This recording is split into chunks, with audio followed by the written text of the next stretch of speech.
As for the energy sector, the United Arab Emirates energy company ADNOC has announced an initiative to implement highly autonomous magnetic artificial intelligence in the energy sector in partnership with G42 Microsft and AIQ.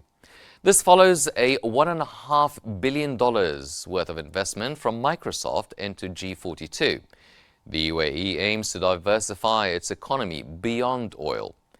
Emirati's Minister of Industry and Advanced Technology, Sultan Al-Jaber, announced that new AI technology will autonomously analyze large data sets, reducing seismic survey times from months to just days, and improving production forecasting accuracy by up to 90%. He made these remarks at the opening of the Abu Dhabi International Petroleum Exhibition and Conference that kicked off today.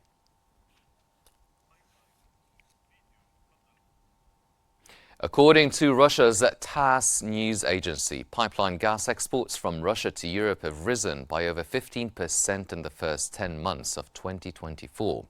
Gas exports reached 26.52 billion cubic meters, up from about 28.15 billion cubic meters last year. Exports to Western and Central Europe via Ukraine totaled 12.85 billion cubic meters, a 7% year-on-year increase.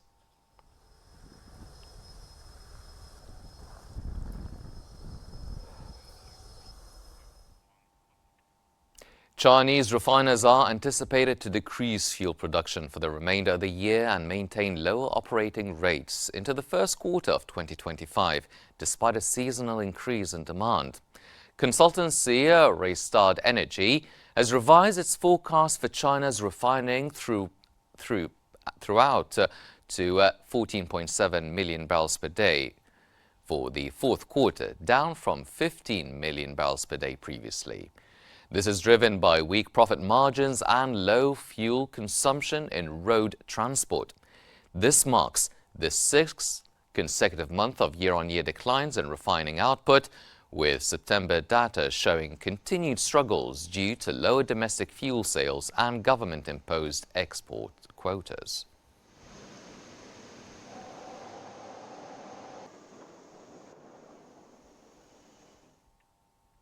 OPEC Plus has agreed to extend its oil production cuts of 2.2 million barrels per day until the end of December 2024. The group reiterated its commitment to achieving full compliance with production targets and compensating for any overproduction by September 2025.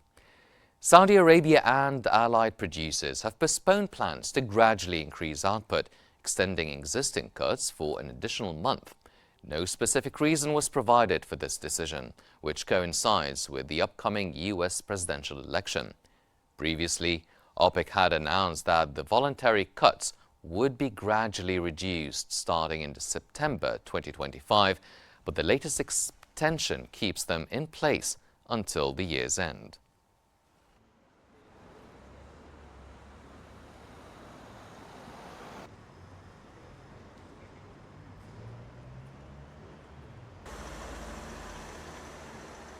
The economy is doing well, and that's why we have in our outlook or in our projections, we have the global economy at 2.93%. I think the IMF, World Bank at 3.1%, which is in line with historical traditional numbers. We are very positive on demand.